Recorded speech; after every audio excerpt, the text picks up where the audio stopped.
Mickey Moniak spoke today, and I left pretty impressed as you can be with an 18-year-old kid who, for all intents and purposes, won't be in the big leagues for probably 4 to 5 seasons. Frank Klose with the weekly mailbag joins me now on the Sports Bash 97.3 ESPN. And Frank, let's start with Moniak. And I left pretty impressed with the kid in terms of, here's an 18-year-old kid. He was breaking down counts and the best time to hit, and talked about rooming with some of the guys, which was pretty cool that he had a pretty good knowledge of some other guys in his class.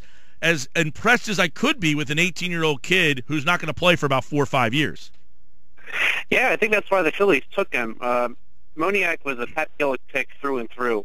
Pat Gillick personally spent a lot of time watching him play, and so I think they wouldn't have picked him unless they really thought his head was somewhere ahead of his physical age, because mentally he seems really with it. Yeah, and, they're going to send him down to Clearwater. And ultimately, how long typically do high school kids take to get up to the pros? Well, the rare person in history like Ken Griffey Jr. comes up by 19, but I don't think we're going to see that. He'll probably stick around with the Gulf Coast Phillies for a while. If he really does well, maybe they'll let him go up to Williamsport, their short season affiliate. I wouldn't expect to see him above Williamsport this year. And then going into next year, if he can make it to Lakewood to start the season, that would be a pretty good progress early on. There's really many levels that you got to pass through to get to the major league. So you have the Gulf Coast League, short season, Williamsport, and then you get to Lakewood, and even above that is Clearwater. So really there are many different levels. I think they're going to take him from level to level. And the Gulf Coast League is kind of it's the lowest level, but you get to hang around the basically where Phillies train for spring training, and they play on the backfield there, and other teams in the area. So that's probably where he'll spend his time, getting comfortable in the Phillies facilities, and they won't rush him, but certainly, as you said, he's sort of ahead of his age in terms of his maturity, and who knows, maybe they'll ride him as far as he goes, and we could see him in Williamsport this year. Frank Klose is with us. 97.3 ESPN.com has the Phillies mailbag, and some of these questions come in for Frank today. By the way, a winless 0-6 homestand, Frank, hasn't happened since 1964. They got outscored 42-7. But your first question from Ashley wants to know: would the Phillies consider demoting Maikel Franco? At one point, you would think, man, he's the best offensive option they got on a team that can't score. But is that something they would actually think about the way that he's going right now? Well, if this were the 2011 Phillies, they might have. If you remember back to when the Phillies had some success and younger players started to come up, like the Dominic Browns, they were not in a position to really sit and be patient with those players because they were expected to win. However, 2016, they're not expected to win. So chances are the Phillies are just going to be patient. I think we've already seen that Maikel Franco can't do anything else at AAA. So if you send him there, there really isn't much of a point. He's already shown that he can hit that pitching more than fine. So if you send him back, you're not really accomplishing anything. But because the Phillies are who the Phillies are in 2016, they're probably just going to sit and be patient with him. And while these lows seem really bad, at least they're going to be working with the major league staff just to try to get back on track. And as we said time and time again, this is a game of adjustments. The pitching has adjusted to Franco. They had all the film in the world to see just where he hit last season, and they're really challenging him at this point. And it's up to him now to really make that adjustment and to be able to know where the pitchers are about to approach him. And I think that the best way that he could do that is by continuing to face that major league pitching and continuing to work with the coaching staff and the technology that they have in the big league. So really, because there's no urgency to win, they can be patient with somebody like Franco this year. Yeah, and somebody tweeted, why would they do that? And other guys are struggling too. And I didn't want to put words in your mouth, but I would think his age would have something to do with it. Some of these other guys are, 26, 27 years old, where Franco's still 22, 23, that they can probably see some things and have him work on it at the minor league level where you're not really sending Peter Borges or Cesar Hernandez or Galvis or, those level of players down to AAA at this point. Right, and all those players, I think we kind of know now that they're not Major League starters, but you know what? They're kind of holding down the fort until the next batch of Philly starters are coming in. So really, there's really no sense of urgency. The players like Borges who are going to be a free agent at the end of the year. I mean, there's really no point in doing something like that. I mean, if anything, you need a roster spot. You cut those types of players. But really, until some of these players in the minor leagues rise, and I don't think that's going to happen in the immediate future. You just have to start the Galvises of the world and kind of let things go. All right, let's get to Mark's question. He wants to know, this is kind of an interesting question here because so many people have praised Pete Mackanin for the job he has done. Mark wants to know, how much blame should he have for their recent play? Yeah, it's really funny how many times I've seen in the last week or two tweets or Facebook comments about the Phillies firing Pete Mackanin, which is kind of a bit much. Now, when the Phillies decided to go with Pete Mackanin, now Ruben Amaro Jr. played for Pete Mackanin in the Venezuelan Winter League many a moons ago, and the reason why he picked Mackanin, I believe, over Juan Samuel, because he could have easily gone with Samuel, but he picked Pete Mackanin because of his temperament, because of his patience, and this is kind of what the Phillies expected. Now, it was great that he got them motivated to the point that they went on the nice winning streak to open the season, but the reality is, they're not supposed to be that good, and what you don't want is somebody like Larry Bowa 2001, who perhaps got a little impatient with the guys, and now he's doing a great job as a coach. He's a teamer, Larry Bowa, but if you think back to 2001, Larry Bowa would ride the young guys, and this is a little bit different. Pete's there to be patient. He's there to sort of handle things with kid gloves. I point to his handling of the Ryan Howard situation as a success. You have this $25 million a year player who's been an MVP, who's been a world champion, who's been a rookie of the year, and Mackanin seemed to find a way to get Ryan Howard to not only be quiet and not be quiet as in he's being muzzled, but get him to quietly take that he's not starting, and on top of that, serve as a mentor to the guy who's replacing him.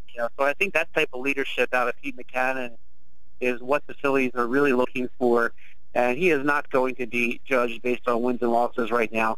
If you get to the end of the year, what you want out of somebody like Pete Mackanin is a good, clear picture of, all right, which of our guys are going to be in the team next year, and which of them are not part of our future. And that's a season-long picture that Mackanin has to sit there and help them paint. And if they can do that, then I think you would call it a success. I think back to last year when there were a lot of people saying, fire Bob McClure. Well, Bob McClure isn't going to make Jerome Williams or Aaron Harang or Sean Sullivan or Kevin Correa into Cy Young.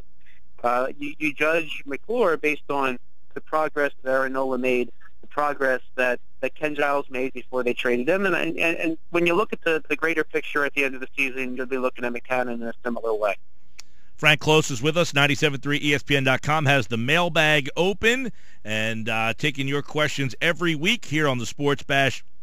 Frank, give us an update. Barry wants to know what's the latest on Vince Velasquez. He's going to probably do a rehab start tomorrow. How many rehab starts, and who will be the odd man out when he returns? Yeah, so Vince Velasquez is set to make a start at Reading tomorrow. It's a situation where the Phillies probably, if it was a really dire pennant race and they badly needed Velasquez, they might have been able to get that start and pitch him again. But again, 2016, being patient, trying to develop a future. What they're doing with Velasquez is just trying to be patient as possible and don't want to risk getting injury. So they shut him down. He's going to get pitched on Wednesday at Reading, and I think what they're going to be looking for out of him is his velocity on Wednesday. If you think back to his quick start against the Cubs on June 8th, where he threw just 2 pitches, they were 87 miles an hour and 86 miles an hour. So I think that was the one the one thing that really worried Pete Mackanin right off the bat in that start and pulled him is that his velocity was way down. So if he's throwing comfortably, then the measurable result will be his velocity. So if his velocity is good, then they might just bring him back because there's no real need to have him keep throwing down there if he is more than healthy and able to go. Now, in terms of who goes down, I think at this point it's Zach Eflin. I thought that the team sort of exposed him a little early last time when they brought him up. The Phillies had said they were going to shut him down for a few days because he had gotten roughed up a little bit. And the next thing you know, they were starting him the next day, and then he was picking up Velasquez's spot in the rotation. So I think they're happy with what they saw out of Eflin last start. But if you compare Eflin and Morgan, I think at this point Morgan's the one more likely to give you 6 innings in a start and is more developed. So Eflin probably goes back to AAA for some more seasoning at this point. Hopefully after another good enough performance that he can go down to AAA feeling good about himself.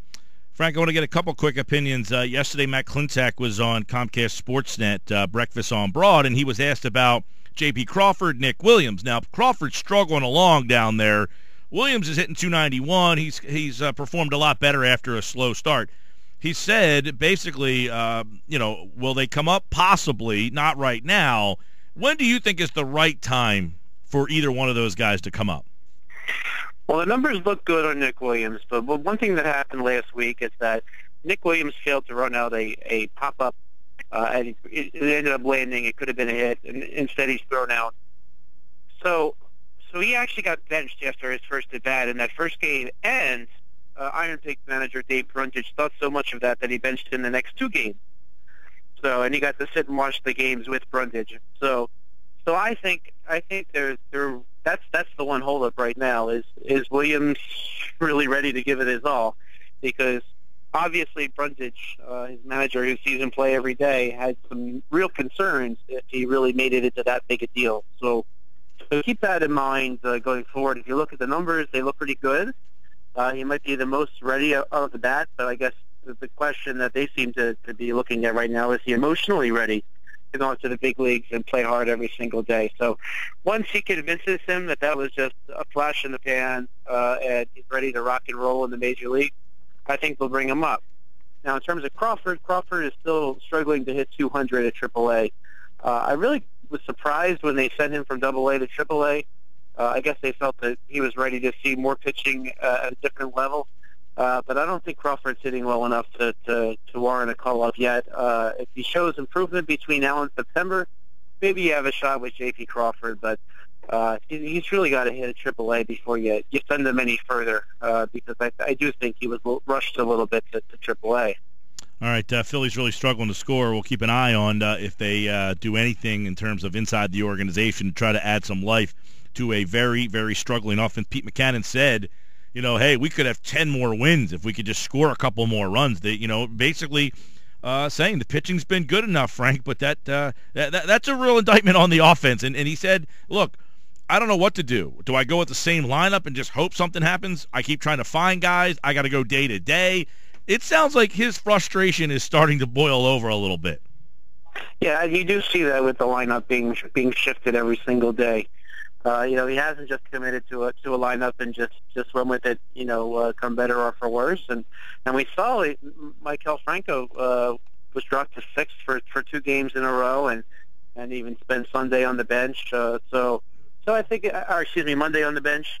So I think we really, I think he's a little bewildered. And the problem is there's really no options for reinforcements right now. I mean, for all we know, a major league veteran somehow, somewhere gets released, and maybe the Phillies grab him. That could be the one thing that happens. But I mean, as you've seen, he's thrown Jimmy Paredes out there, and he can't feel the ball in the outfield. So when they've tried to add some offense in the form of Paredes, he's hurt them defensively, and that's not necessarily good either. So I think they'll keep an eye on the waiver wire. There could be some teams that release a player that wasn't good enough for their offense, but can help a team like the Phillies. We just have to wait for that to happen. And we won't see any kind of movement like that maybe until the trade deadline when teams in contention are acquiring some new players and then maybe letting a couple of them go. Obviously, you got a team all of a sudden. It's very interesting. The predictions were out there early. They played really well, but they're on pace to be about a under 70 win team all of a sudden. And I guess long baseball season catches up to you, Frank. It evens out at some point. Yeah, it really does. And the pitching that was so good in the beginning, I got to think that they're even the pitchers are getting a little bit tired because they're feeling like they have to be too fine whenever they hit the mound. Now, I can't tell you how many people saw Jeremy Hellickson give up 3 runs in the first inning and just sort of have the attitude like, oh, well, I guess this game is over. Now, if you look at Hellickson's full start, 7 innings and 3 runs is at the start in the major leagues, yet, are the players themselves thinking, oh, no, this game is over just because I gave up 3 runs. And that puts a little bit of undue pressure on these young pitchers, too. So that has to be affecting the pitching, too, in that sense. That the pitchers are starting to feel like, well, if I don't shut out the other team, then there's no way we can win. Yeah. And that's not good for them either. Nope, and they'll start a series with the Twins, and a little 9-game road trip maybe will help them out. Frank Klose, 97.3 ESPN.com, at Frank Klose with a K, 973. Get your questions in for next week's mailbag. And don't forget to read Frank and the guys over at sportstalkphilly.com. Philadelphia.com is where you can get more Phillies news from Frank and the guys at Sports Talk Philly. Thank you, Frank. Thanks, Mike.